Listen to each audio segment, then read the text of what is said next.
La Nouvelle-Zélande comprend 2 îles principales. Étendue, comme la moitié de la France, elle ne totalise que 4 300 000 habitants, dont les 2 tiers vivent dans l'île du Nord. Avec 1 200 000 habitants, Auckland est la plus grande ville du pays.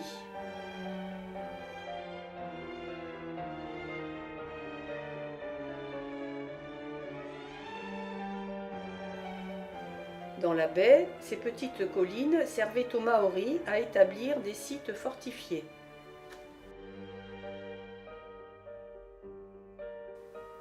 Situé sur une hauteur de la ville, le musée, construit en 1929, abrite entre autres une présentation des origines de la Nouvelle-Zélande et de son peuple et une importante collection d'objets maoris.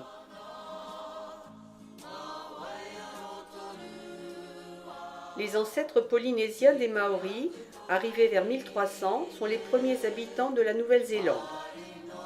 Des Européens ont découvert la Nouvelle-Zélande au XVIIe siècle, mais des Anglais et des Écossais ne commencent à s'y établir que vers la fin du XVIIIe siècle.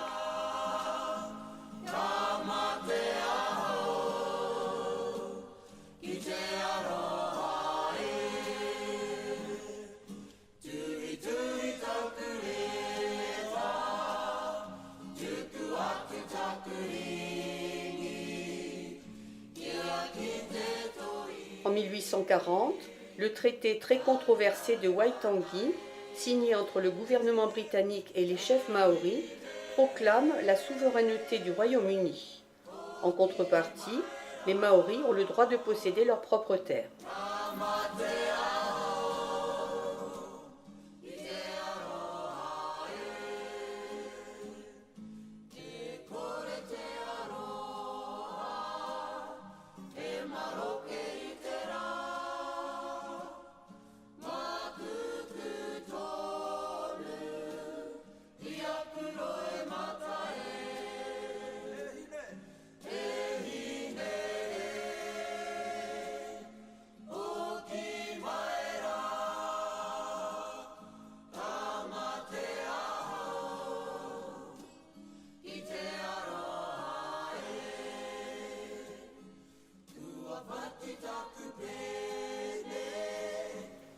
Haute de 328 mètres, la Sky Tower, inaugurée en 1997, est la plus haute tour de l'hémisphère sud. Depuis la plateforme panoramique, une vue à 360 degrés s'ouvre sur Auckland et sa région. Les plus téméraires peuvent admirer le paysage depuis une passerelle extérieure circulaire.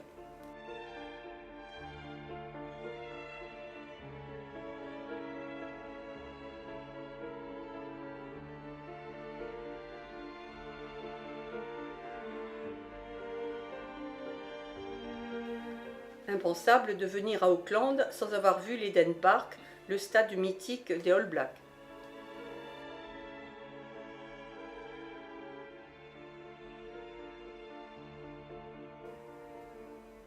C'est bien dommage qu'il soit vide et muet, mais ce n'est pas la saison des matchs.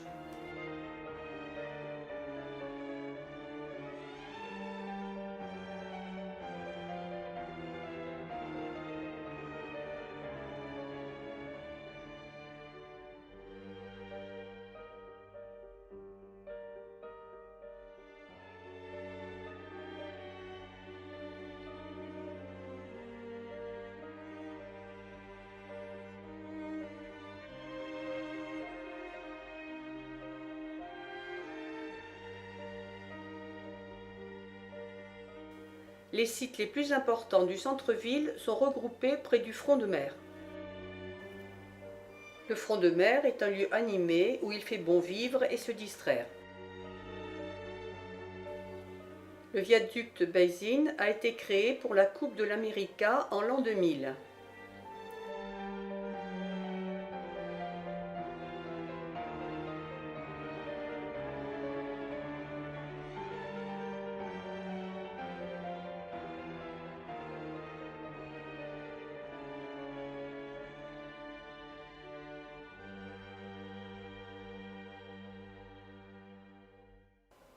Dans la presqu'île de Coromandel, Les surfeurs peuvent s'en donner à cœur joie sur de belles plages sauvages.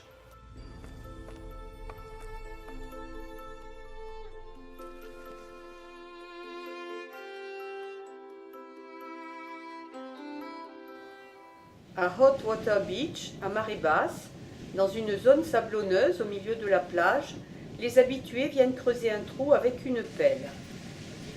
L'eau qui remonte peut être tiède, chaude, voire très chaude.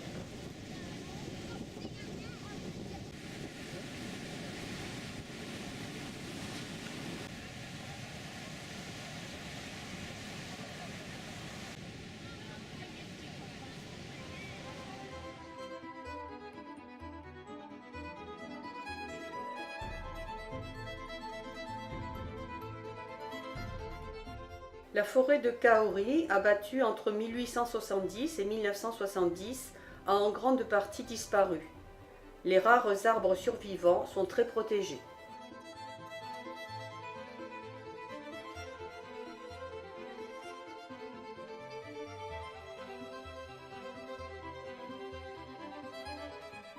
La première découverte d'or en 1852 dans cette région a attiré des milliers de personnes pendant plusieurs années.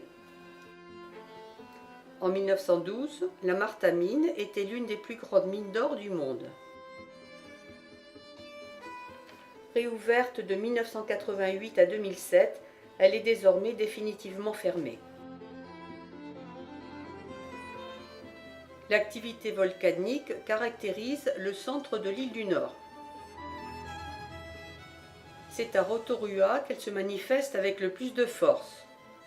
Des fumées s'échappent en de nombreux endroits et l'odeur de soufre est omniprésente.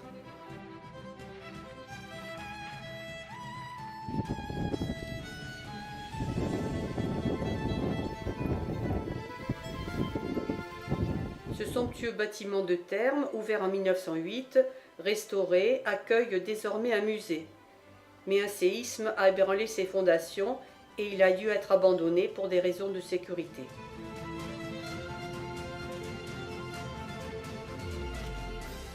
Au bord du lac Rotorua, qui recouvre un volcan éteint, vivent de nombreux oiseaux.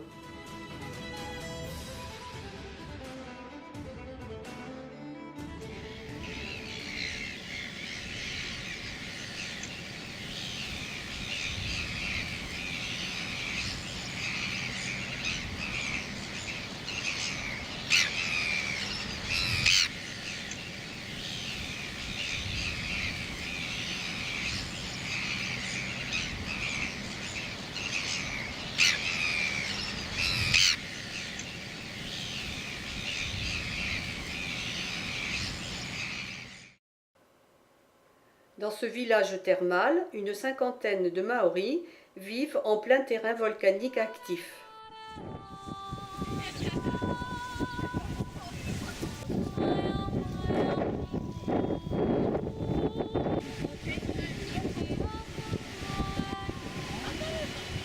Dans la rivière en contrebas, les enfants attendent les pièces jetées par les touristes.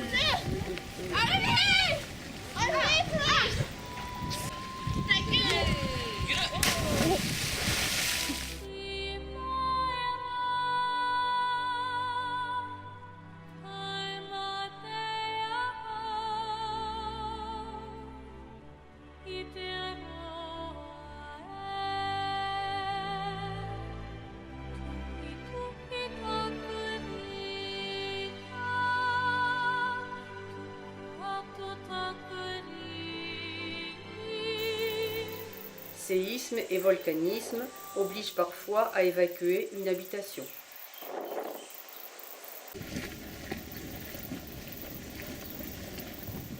Chacun apporte ses aliments à cuire dans un trou dans la terre.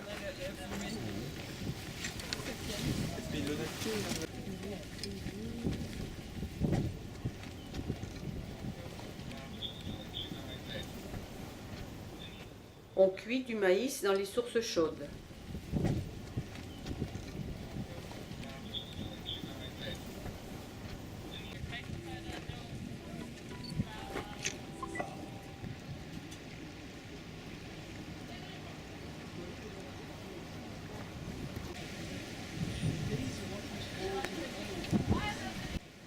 Dans les baignoires publiques, l'eau chaude ne coûte pas cher.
Dans les tombes du cimetière maori, les défunts reposent au-dessus du sol.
Tourisme et cinéma constituent deux grandes ressources de Nouvelle-Zélande.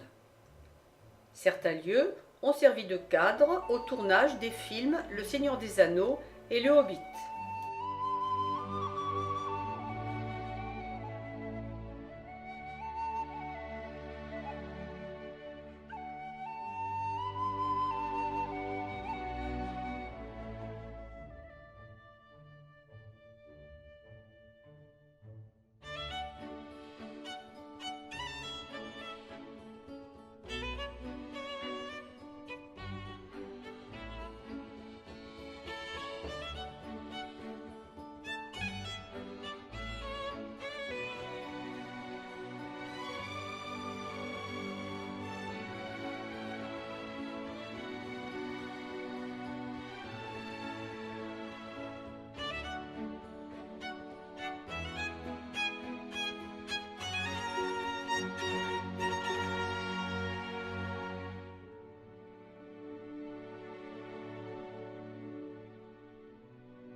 A little bit more enthusiasm. Kia ora!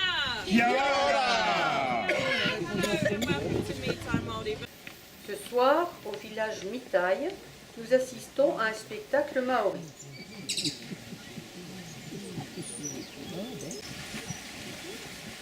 Nous descendons d'abord vers la rivière où doit arriver le waka.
Pendant ce temps, cuit à la chaleur de la terre, le hangui, repas traditionnel.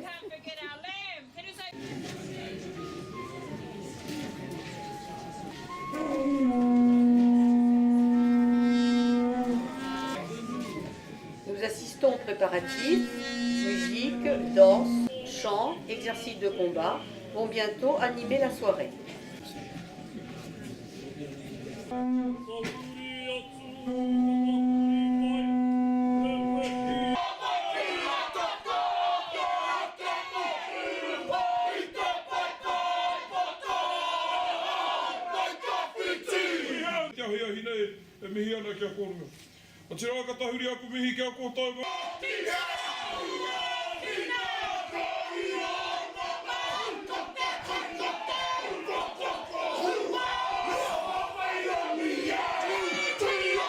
Chez les Maoris, les tatouages indiquent le rang social.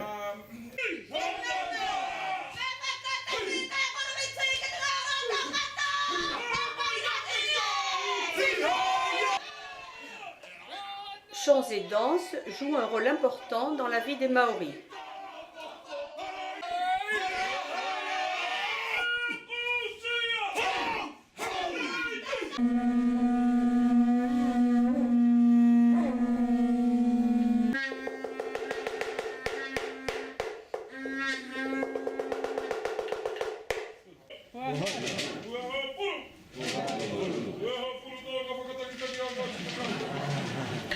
Seules les femmes interprètent la danse des boys, des balles en lin bourrées de joncs.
Le haka est une danse masculine et guerrière.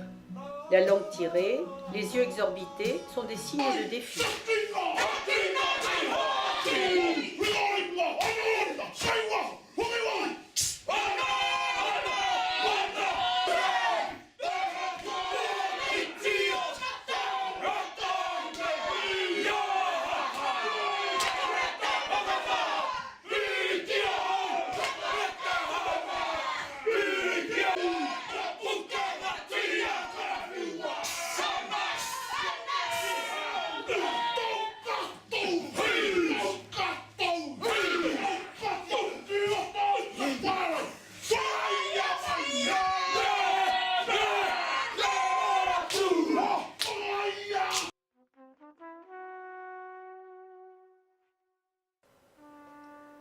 Dans le parc Wai-o-Tapu, depuis des trottoirs en bois et des sentiers fléchés qui serpentent au milieu de la forêt, on découvre des bassins, des mares de boue, des cratères très variés.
De nombreux manoukas bordent les allées.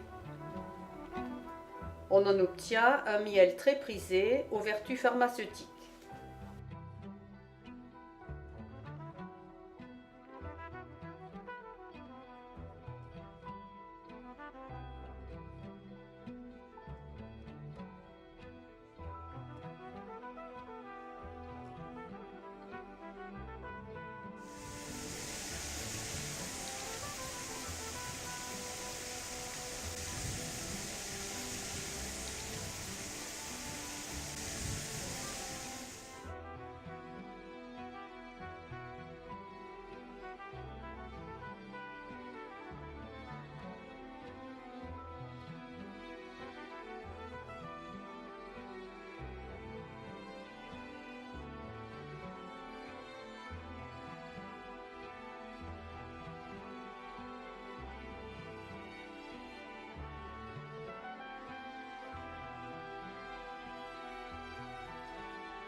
La couleur verte indique une forte concentration en arsenic.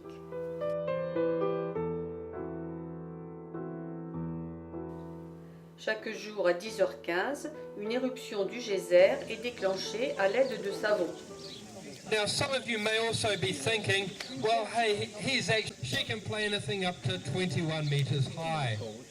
Over the last 8, get your cameras cracking. She may erupt for 5 minutes, or she even may go for an hour and a half. That's completely up to her.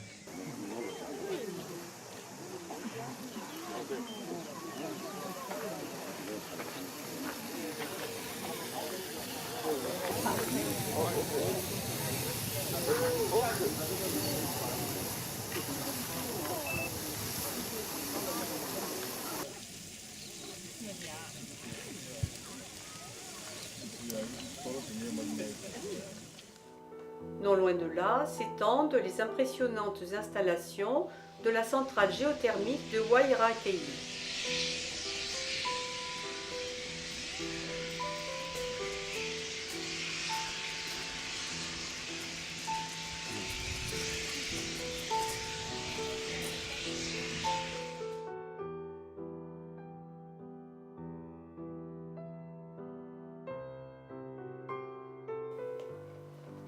L'eau de rivière, chauffée par géothermie, alimente un élevage de crevettes, des crustacés géants qu'il est possible de pêcher à la ligne.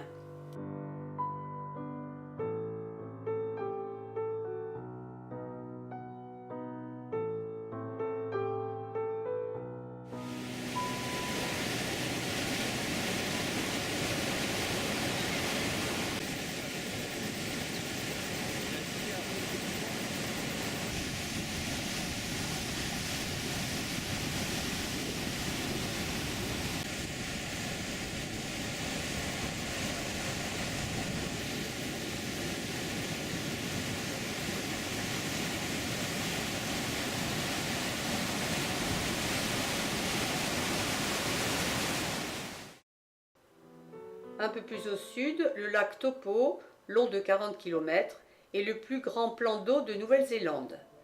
Il occupe le cratère d'un ancien volcan.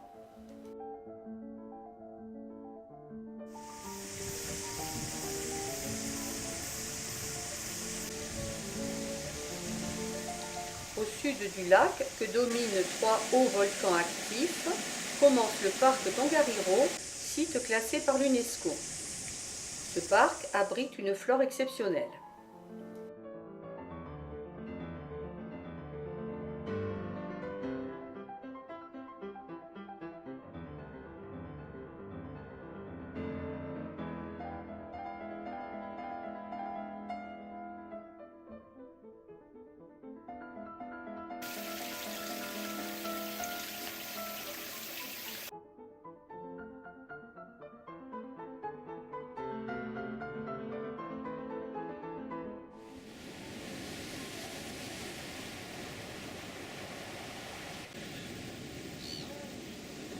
La route vers le sud longe le bord de mer avant d'atteindre Wellington.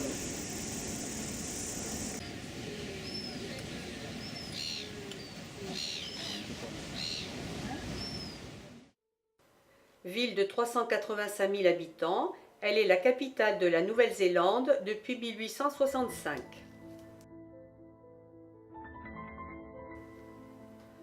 De nombreux monuments intéressants sont concentrés dans le centre de Wellington.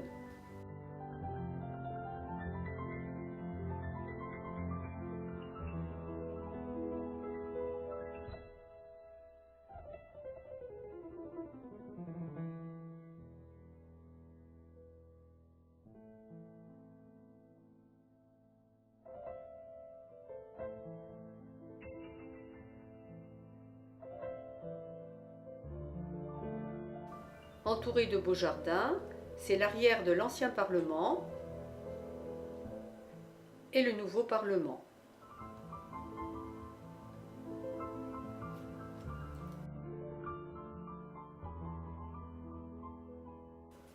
Dans le café du Parlement, on peut voir une curieuse décoration de caricatures de politiciens.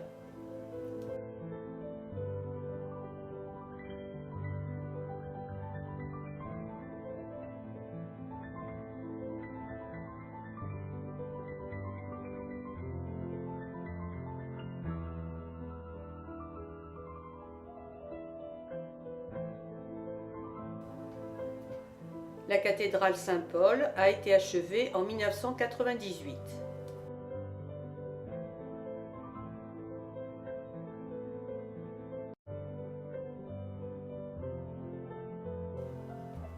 Les collines qui dominent la ville sont occupées de villas victoriennes en bois, typiques de la fin du XIXe siècle.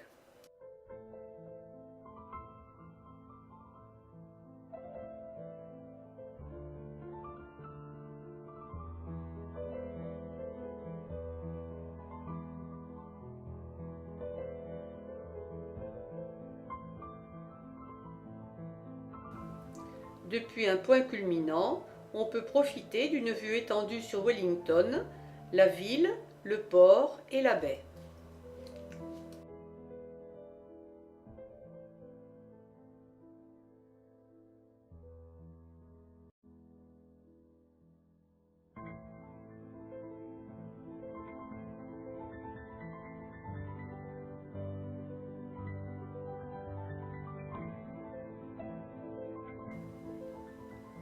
Retour au centre.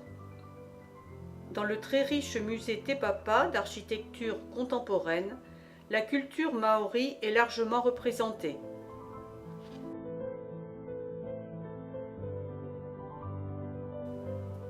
La sculpture sur bois, sur os ou sur pierre occupait une place de choix chez les Maoris.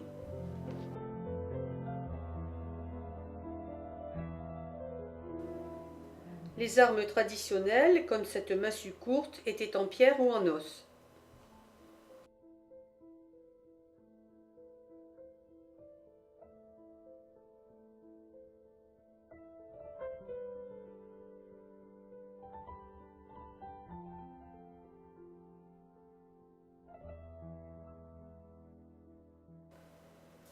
Le kiwi, symbole du pays, est un animal peureux et nocturne, difficile à voir.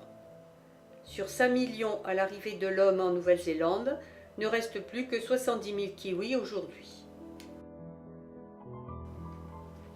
Le front de mer de Wellington est un lieu très branché et très animé. Des piscines aménagées dans le quai font la joie des jeunes.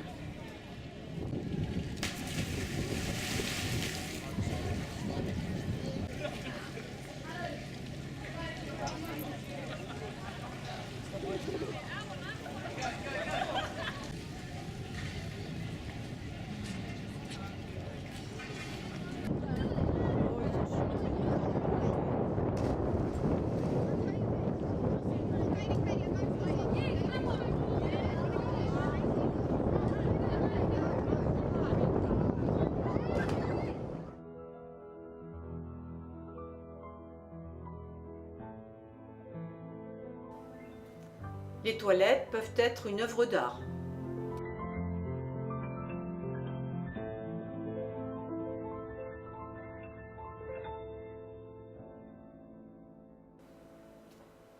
Le détroit de Cook sépare l'île du Nord et l'île du Sud. La traversée en ferry entre Wellington et Picton, 83 km, dure 3 heures.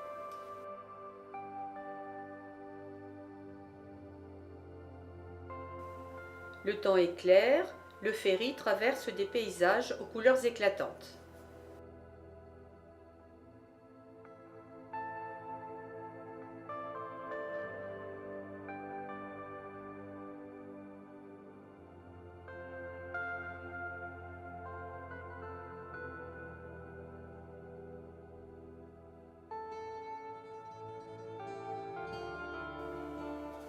Pendant les derniers kilomètres, le ferry se faufile dans un labyrinthe de petites îles et criques, les Marlborough Sounds.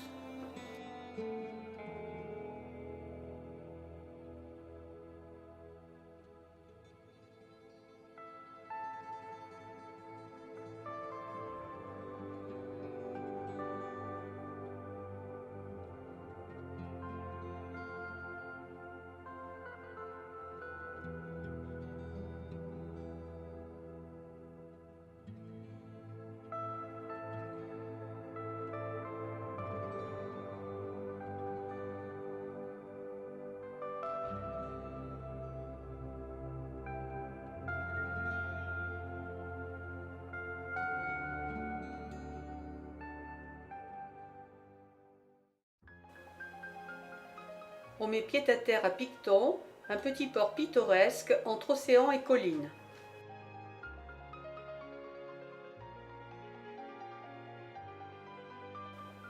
On gagne bientôt un vignoble de Marlborough, la plus grande région viticole du pays et la patrie du Sauvignon blanc néo-zélandais.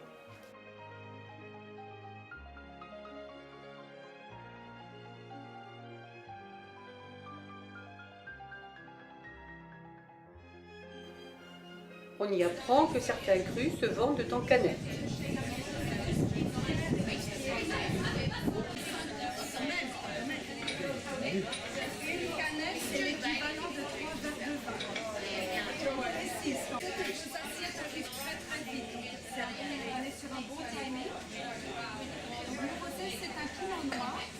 Et comme je le disais juste avant, c'est un style qui est très différent de notre style.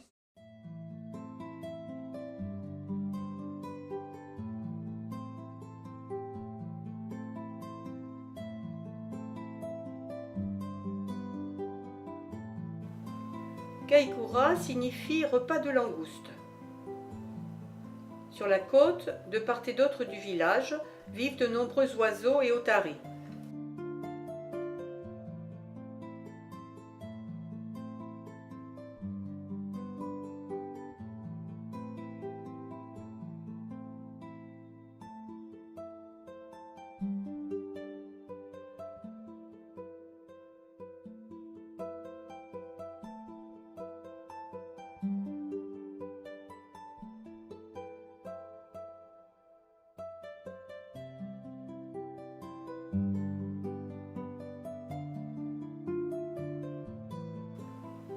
Il est possible aussi d'observer des cétacés qui peuplent les eaux.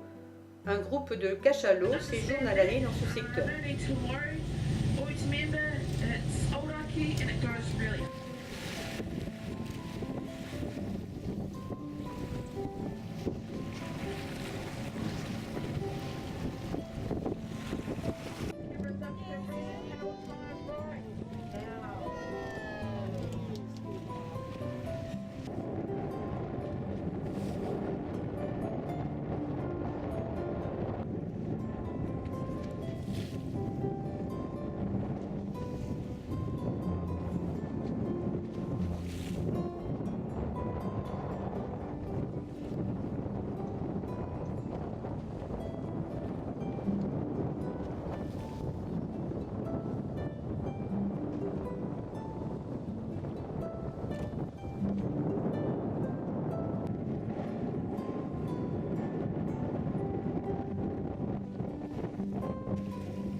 Au Hamner Springs, des sources d'eau chaude naturelles, de nombreux bassins à des températures différentes allant jusqu'à 42 degrés.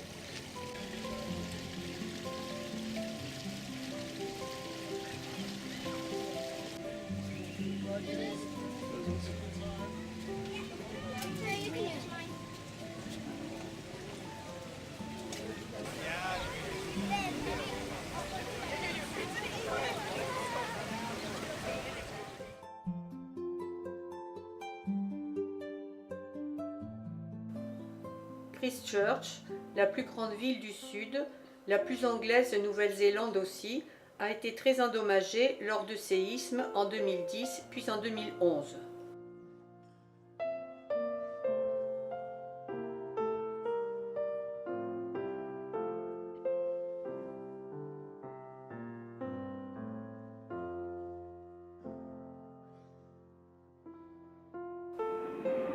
Une ligne de tramway restaurée dessert de nombreux sites importants du centre-ville.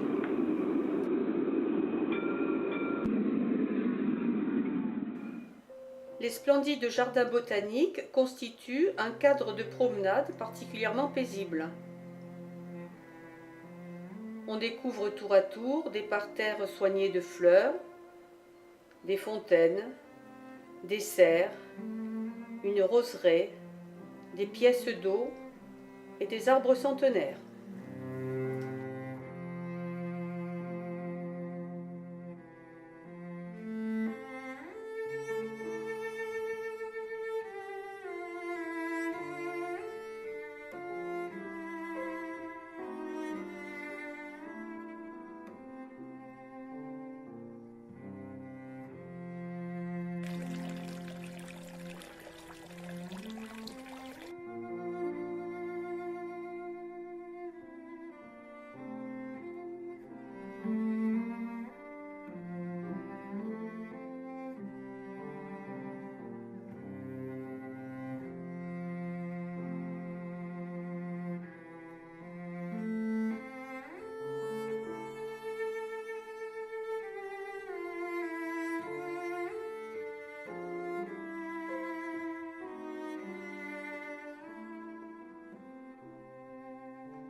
Oamaru était une ville prospère au XIXe siècle. Dans le quartier du port, les édifices anciens d'architecture victorienne, les mieux conservés de Nouvelle-Zélande, datent de 1880. Ils ont été construits en pierre d'Oamaru, un calcaire local facile à tailler et à sculpter. Cette pierre a aussi été utilisée dans toute la Nouvelle-Zélande. Les pingouins ne sont malheureusement pas visibles à cette heure de la journée.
À Moeraki, on découvre de gros rochers gris sphériques éparpillés sur une magnifique plage.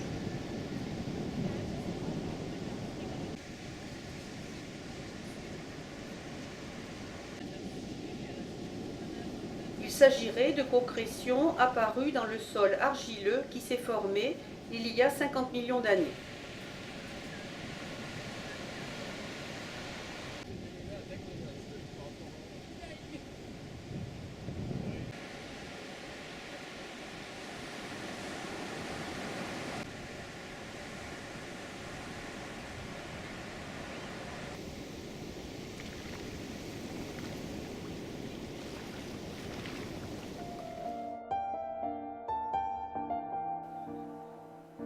Nous approchons de Dunedin. Là, une petite rue est classée pour sa pente à 35%. C'est la rue la plus en pente du monde.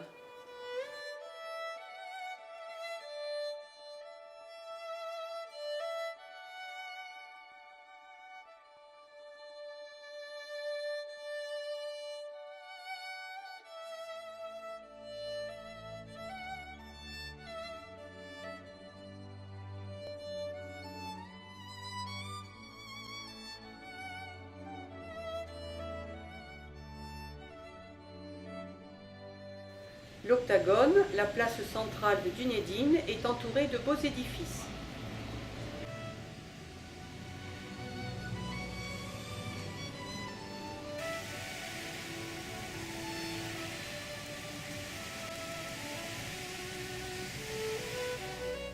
Au centre s'élève la statue de Robert Burns, écrivain écossais et oncle du guide des colons écossais arrivés en 1848. La cathédrale anglicane Saint-Paul date de 1919.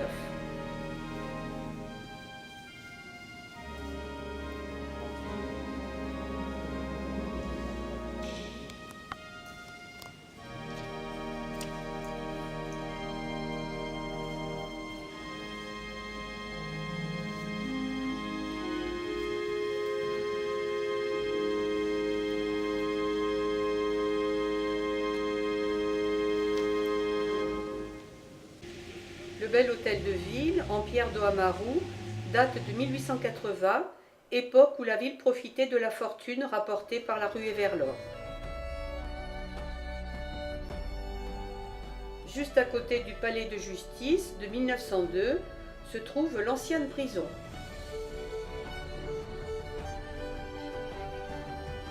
Et le plus beau bâtiment de la ville est la gare ferroviaire de style flamand, inaugurée en 1906.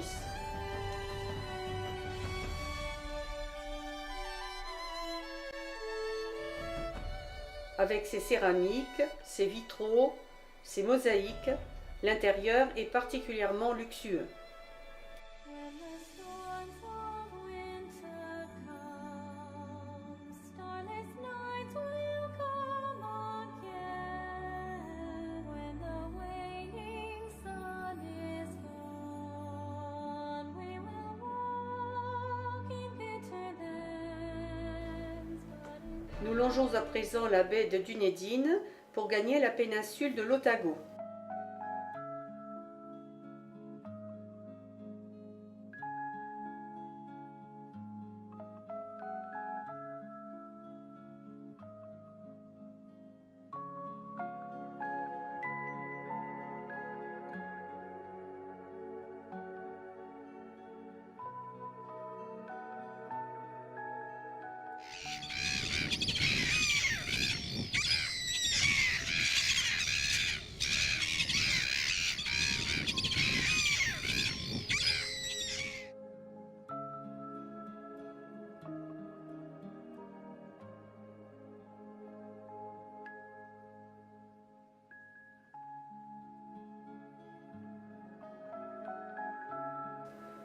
Une petite croisière va permettre d'observer différemment la faune de la région.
L'envergure de l'albatros peut atteindre 3 mètres.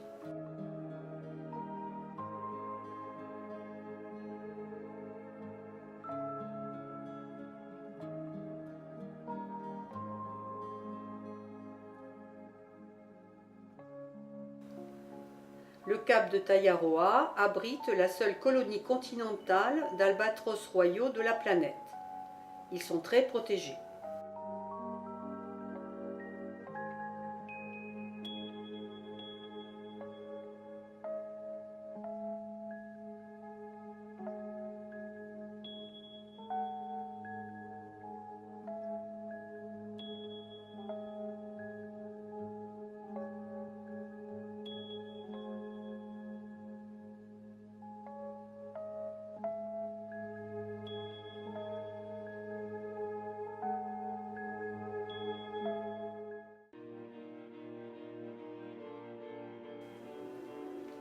Comme dans le reste de la Nouvelle-Zélande, la région, autrefois couverte de forêts et d'arbres gigantesques, a été déboisée à la fin du XIXe siècle, cédant la place à d'immenses pâturages.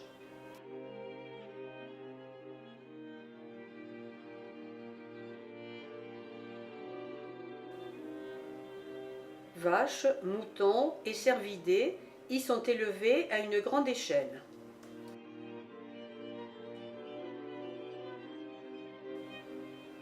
« 9 millions de bovins,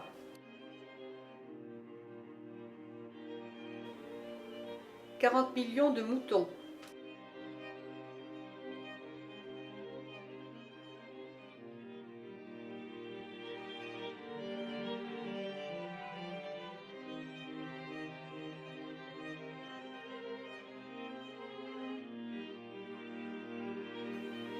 les cervidés fournissent leur viande et leur bois.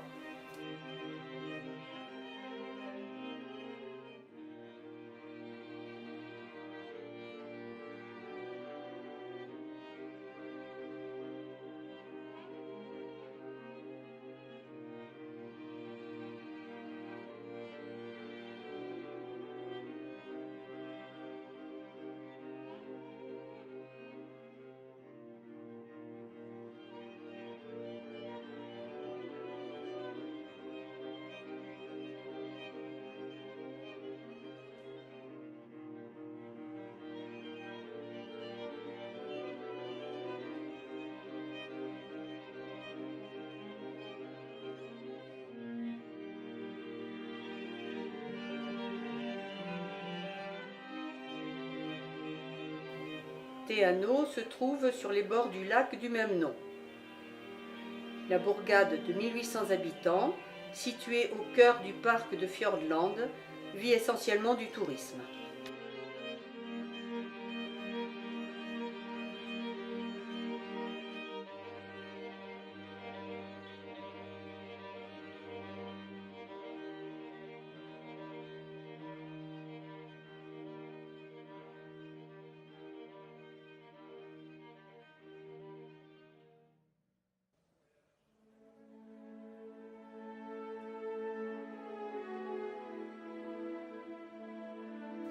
Les 120 km de route entre Te Anau et le Milford Sound traversent des paysages variés, avec de luxuriantes forêts primitives, des reliefs escarpés et de hauts pics, des lacs, des torrents de montagne.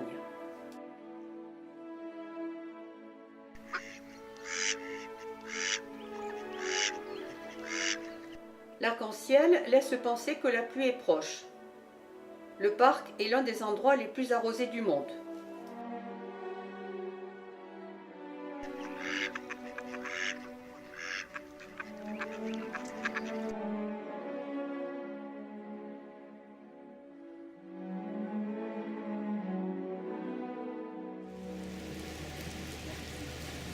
Partant de pluie, d'innombrables chutes d'eau très spectaculaires dévalent les pentes des montagnes. Attention, le kea est un perroquet chapardeur.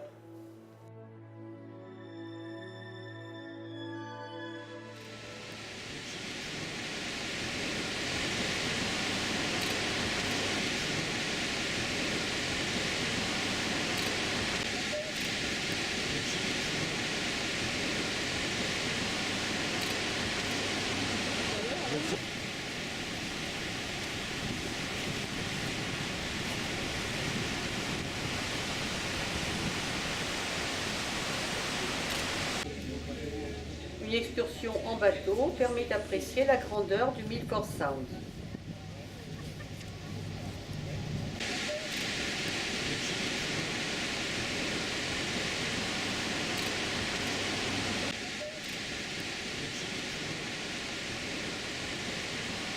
Long de 16 km, le fjord a été creusé dans la roche des falaises il y a 1 500 000 ans. Les parois sont couvertes d'une dense forêt tempérée.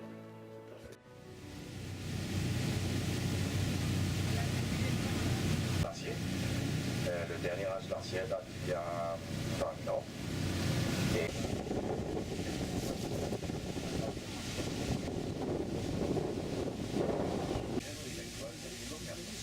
En plus des chutes temporaires, d'impressionnantes cascades permanentes se précipitent d'une hauteur de 150 mètres dans le fjord.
La poule maori Weka n'est pas farouche.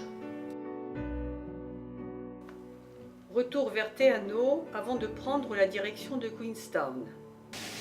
C'est l'occasion de marquer de nouveaux arrêts dans le parc du Fiordland et d'admirer la beauté de la forêt pluviale.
Dans des lieux plus à découvert, poussent différentes sortes d'arbustes typiques de Nouvelle-Zélande.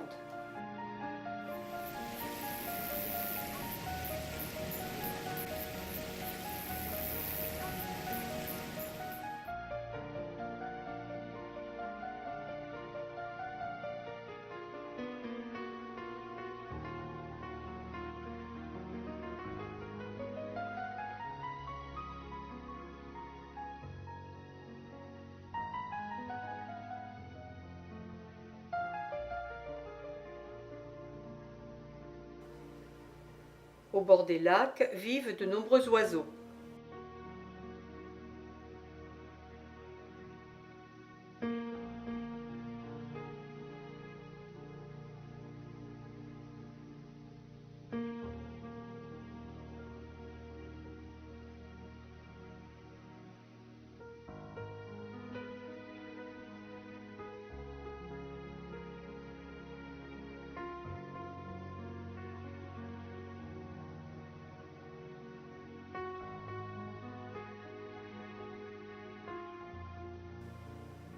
Le tacaé est un oiseau endémique de l'île du Sud.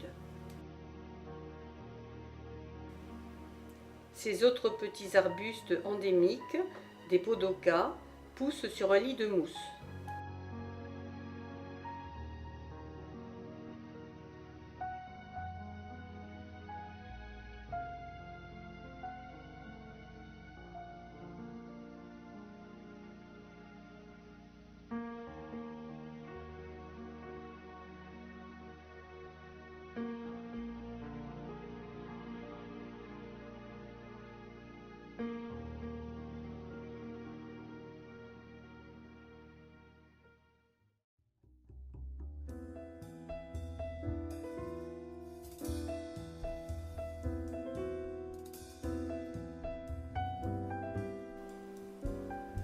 La route longe le lac Wakatipu, d'origine glaciaire, sur 40 km, avant d'atteindre Queenstown.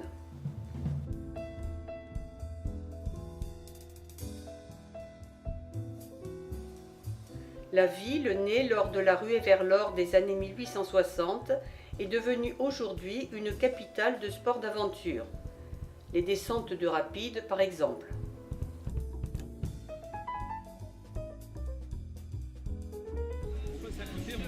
Le centre-ville est très animé avec sa place centrale, les rues piétonnes bordées de commerces et les quais du port.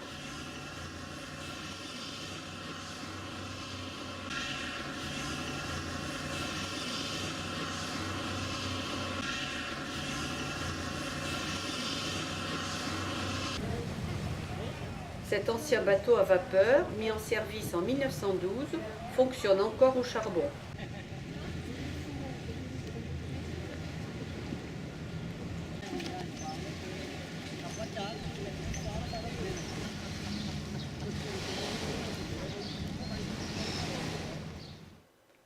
Le jardin botanique de Queenstown a été aménagé à l'époque victorienne sur une péninsule.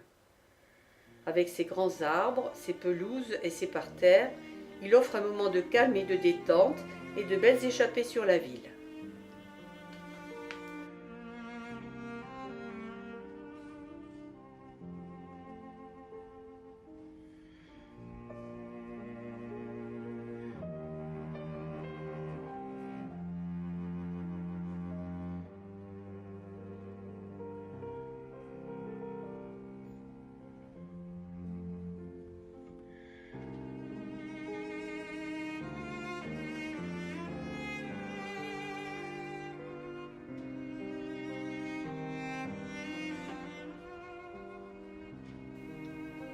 Nous voici à présent sur le mythique bateau.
Il conduit sur la rive opposée à la ferme Walter Peak, autrefois la plus grande de la région avec 18 000 moutons et 2 000 bovins.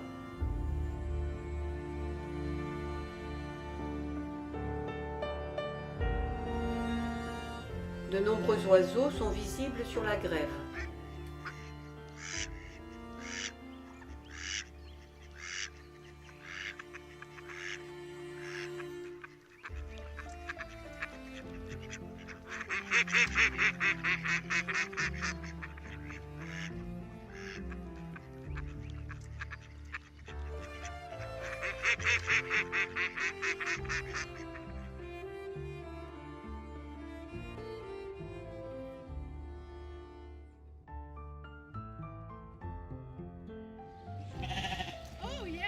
Get that bad boy.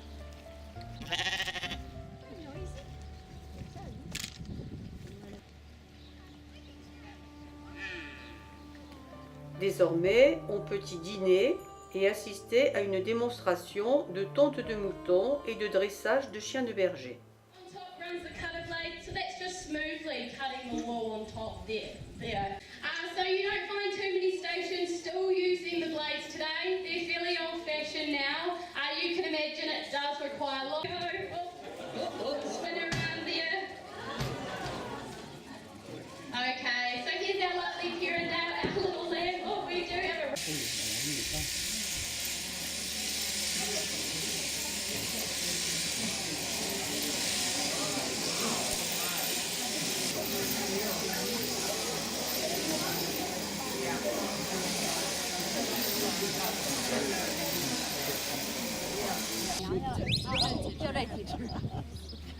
Here they come. 现在给你喂头了啊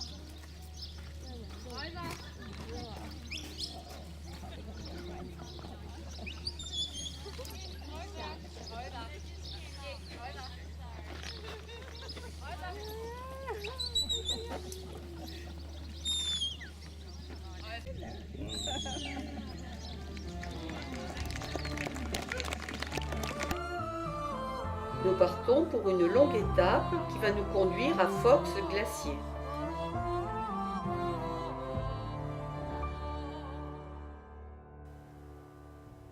À 20 km de Queenstown, Arrowtown est la ville de la ruée vers l'or, née vers 1860. Elle conserve encore aujourd'hui de nombreux édifices en bois et en pierre d'origine.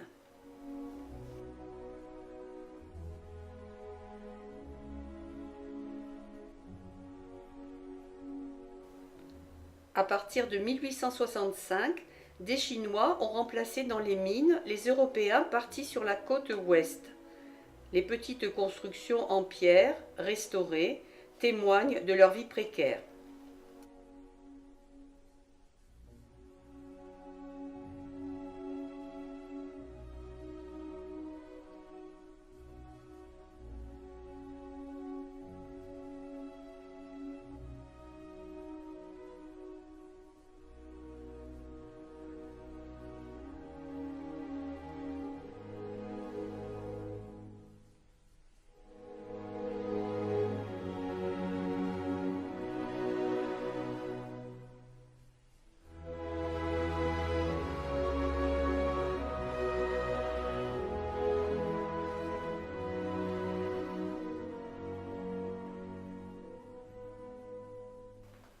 La route à présent serpente au milieu de beaux paysages de montagne et longe la rivière Cardrona.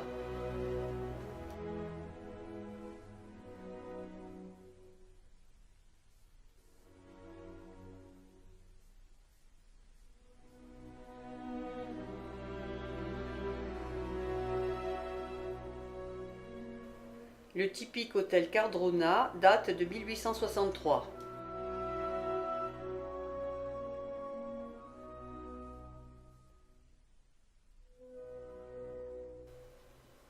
Nous atteignons le lac Wanaka, un important lieu de villégiature.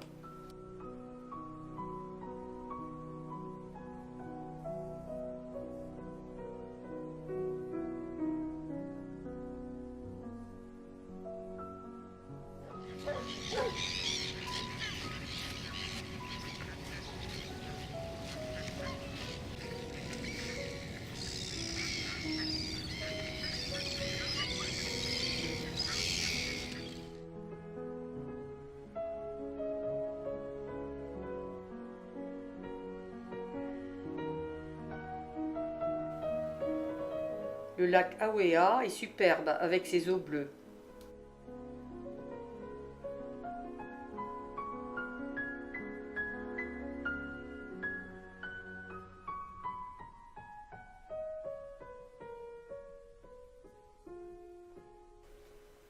Puis c'est à nouveau le lac Wanaka.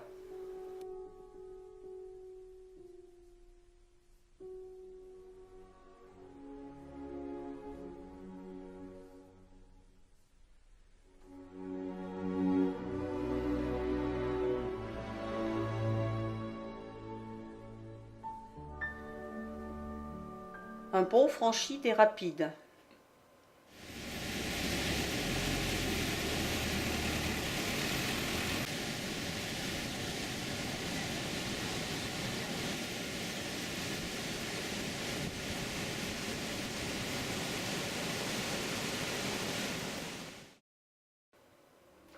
Et quelques dizaines de kilomètres plus loin, la rivière Aast se prête très bien à un river safari.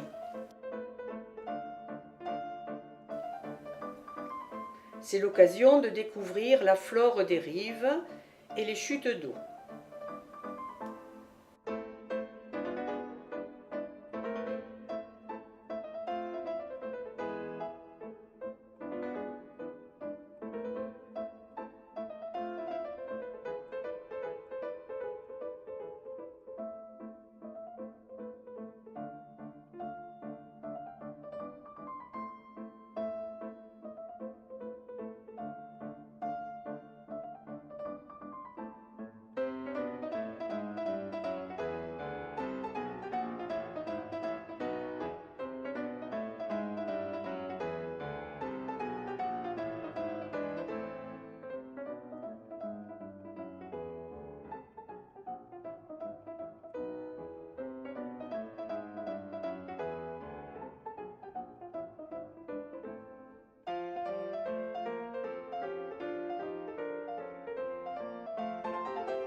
C'est aussi l'occasion de faire des ronds dans l'eau.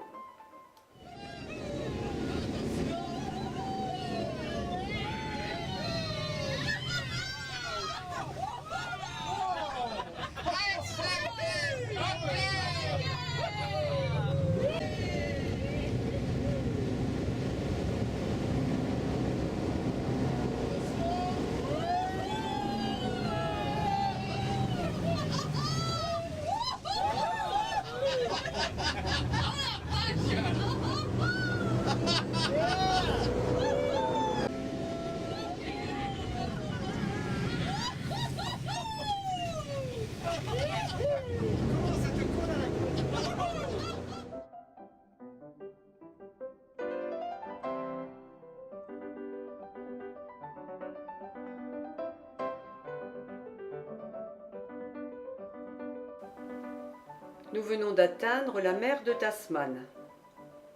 La végétation tourmentée témoigne de la rudesse des éléments.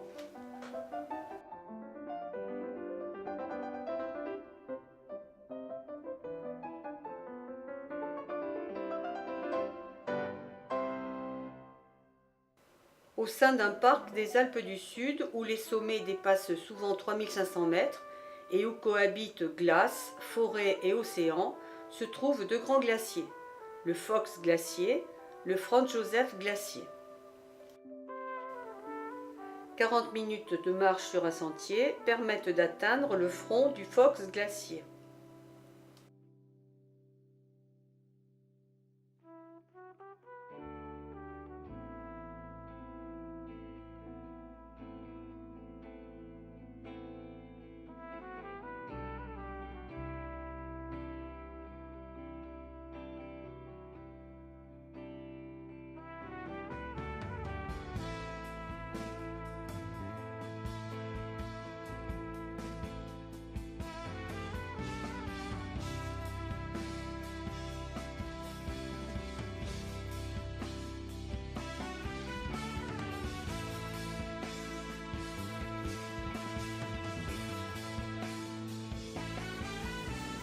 À Punakaiki, on découvre un paysage façonné par l'érosion conjuguée du vent, de la pluie et de la mer. Les Pancakes Rocks font penser à des empilements de crêpes.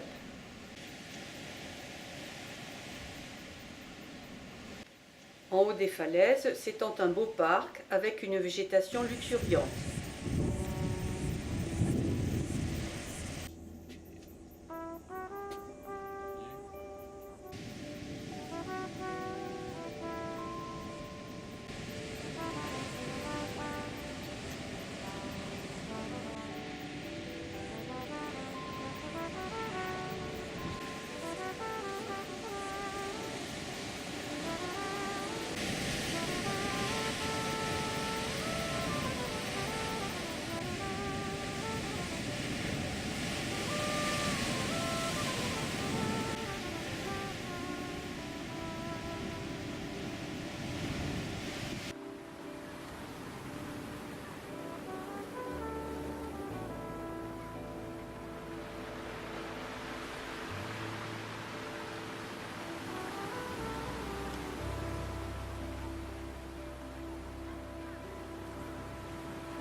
Le circuit s'achève bientôt.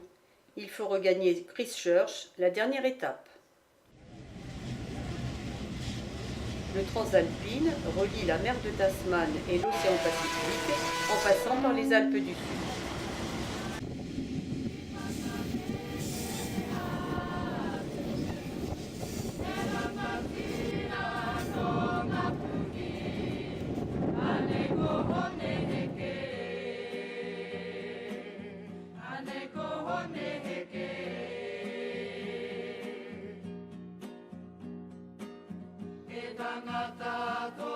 Durant 4h30, nous allons voir défiler devant nos yeux forêts luxuriantes, sommets abrupts et vastes vallées fluviales, gorges, lacs et champs, tout un condensé de ces paysages variés et enchanteurs que nous avons découverts durant notre périple en Nouvelle-Zélande.